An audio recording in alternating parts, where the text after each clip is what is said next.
Support for this podcast comes from the law firm of Davis Malm. Whether you're a developer, property owner, manager, or commercial tenant, their real estate attorneys know the lay of the land, not just the law. Learn more at davismalm.com. WBUR Podcasts, Boston.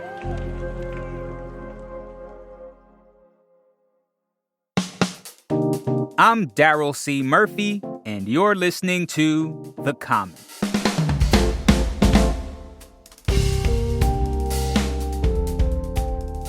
Boston Globe climate reporter Sabrina Shankman, welcome to The Common. Hey, thanks for having me.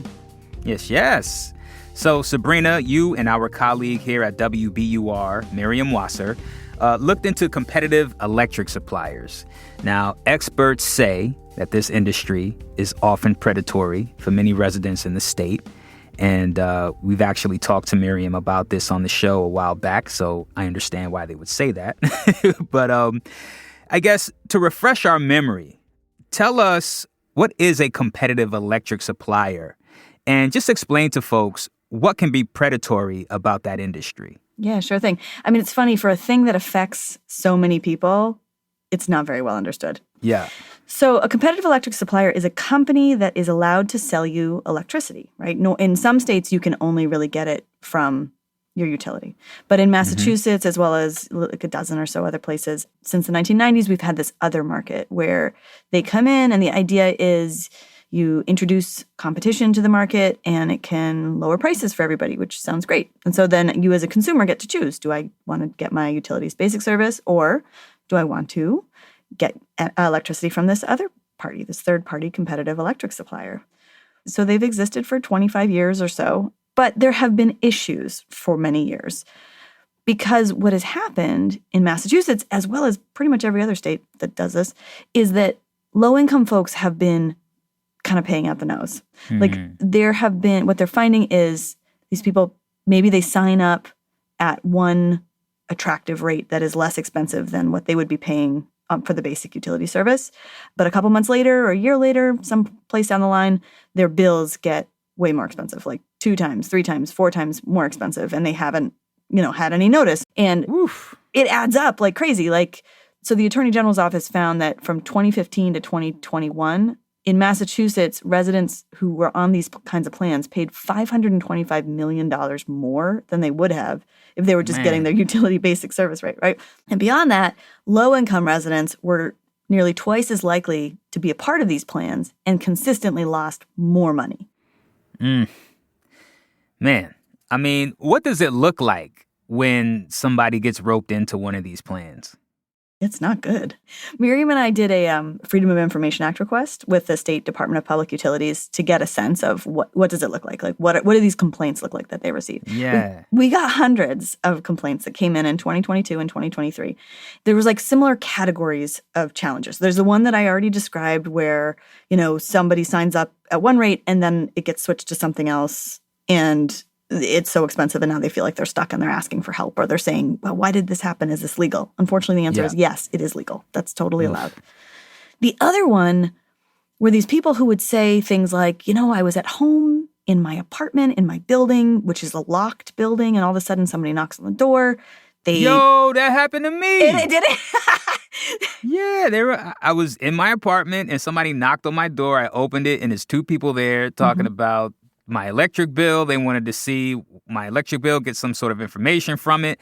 They almost had me until I was like, there's a lot of information they asking me for, and maybe I should call somebody or something, it was a little, it at first it felt very, okay, this seems normal. He shows me a badge and everything. And, as we got more into the exchange, I started to feel like something isn't right here. I need to look into something.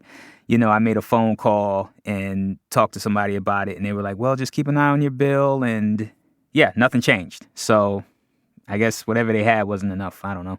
Okay, good. I'm glad for you, because for a lot of people, that's not what happened, right? So that's what these complaints are saying is like, yeah, they said I had to show them my utility bill, so I did, but I didn't sign up for anything. But then I ended up, right? We had one complaint that we featured in the article where somebody's not sure how they could have possibly been signed up for a plan, but then they find out that their minor son had answered the door, similar kind of knock on the door like this, and had maybe given some information. And like, so they allowed this kid to sign the household up. Another one where there was a blind woman who said she literally never signs up for anything without a friend present so that they can read through the contract. But all of a sudden, her name is on a contract misspelled throughout. So obviously this woman did not knowingly sign up for something. Her name was misspelled.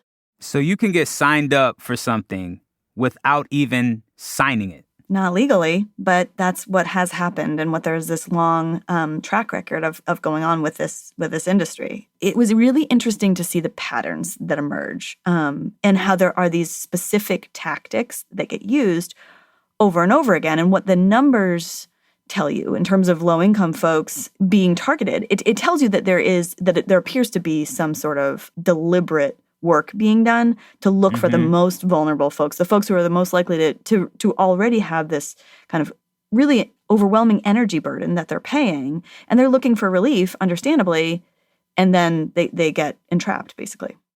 Man, scamming. Woof.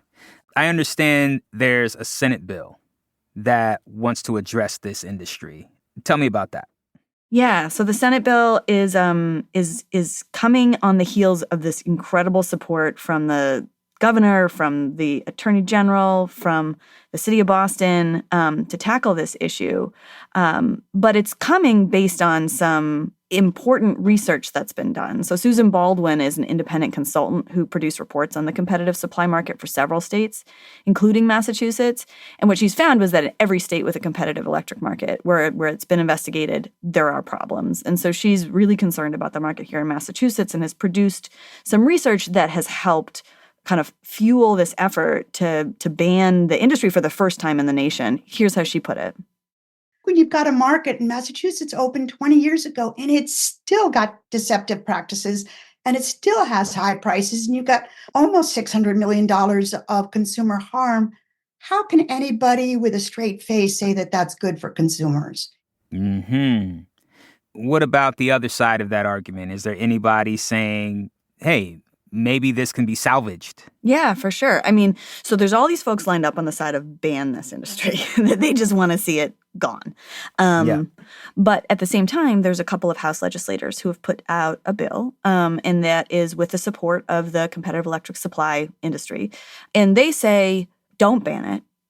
There is still good here to save.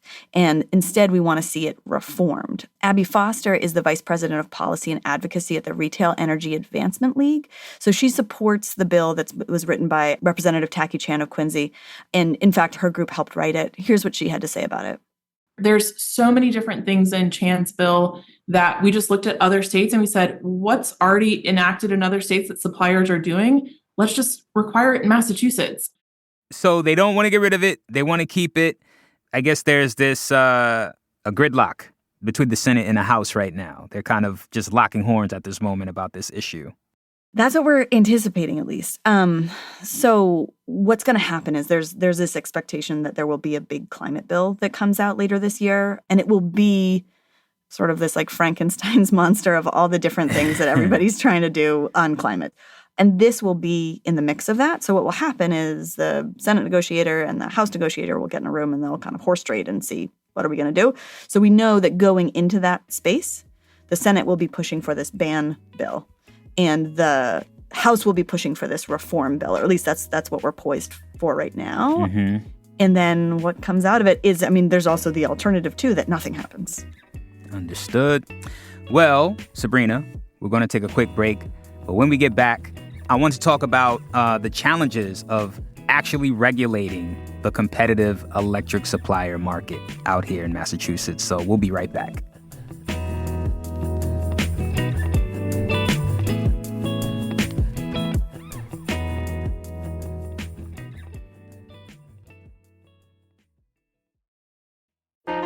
Politics has never been stranger or more online, which is why the politics team at Wired is making a new show, Wired Politics Lab.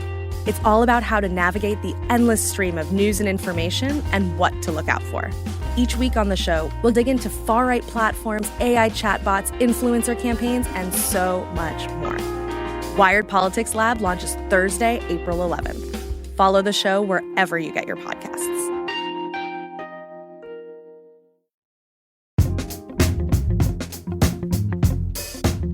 And we're back with Boston Globe climate reporter Sabrina Shankman.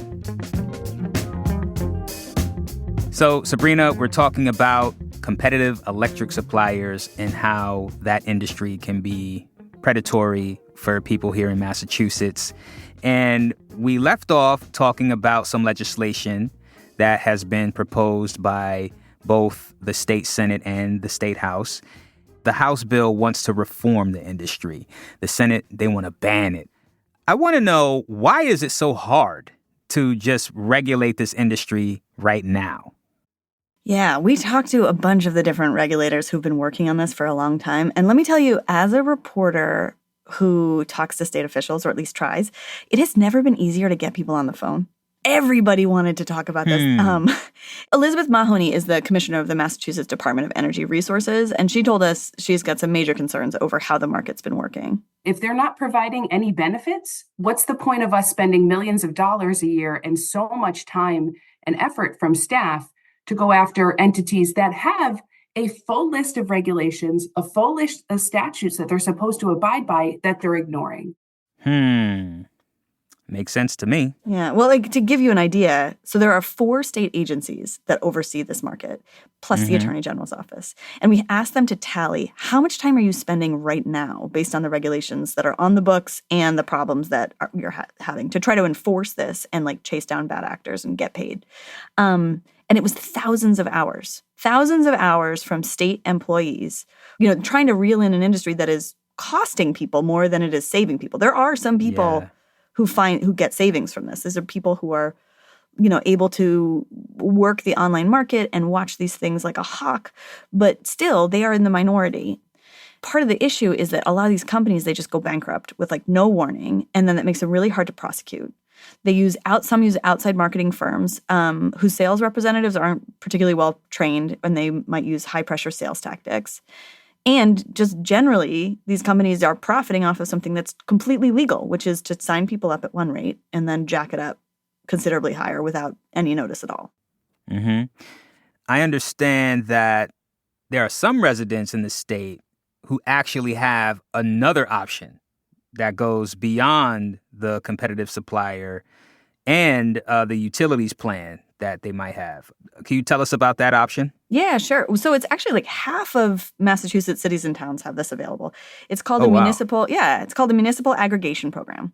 And the way that it works is your city or town bands together, hires a consultant who knows this stuff inside and out, and they actually are shopping in the competitive supply market. They're going to some of these very same companies, but because they are trained in this market, they're able to select things and watch it and make sure that it's going to save you the most money. And so in these communities, by and large, people are paying less money than they would be if they were on the utility. There's a lot of savings. And what's more, 60% of those were rated green, which means they offered a higher percentage of renewable energy than what's required by the state. Is Boston included? Boston's got one of those. Yeah, absolutely. Nice. What can people do to protect themselves from these energy scammers? Yeah, it can be very easy to get caught up. So pay close attention to your electricity bill. And if it goes up, don't just assume that that's because the market is wacky. Investigate, call your utility, call your provider and check.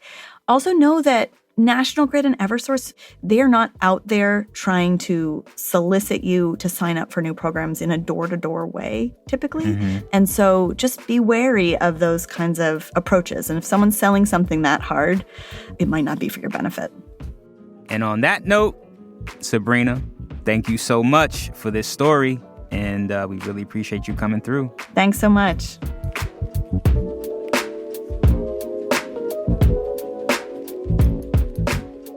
That's Boston Globe climate reporter Sabrina Shankman.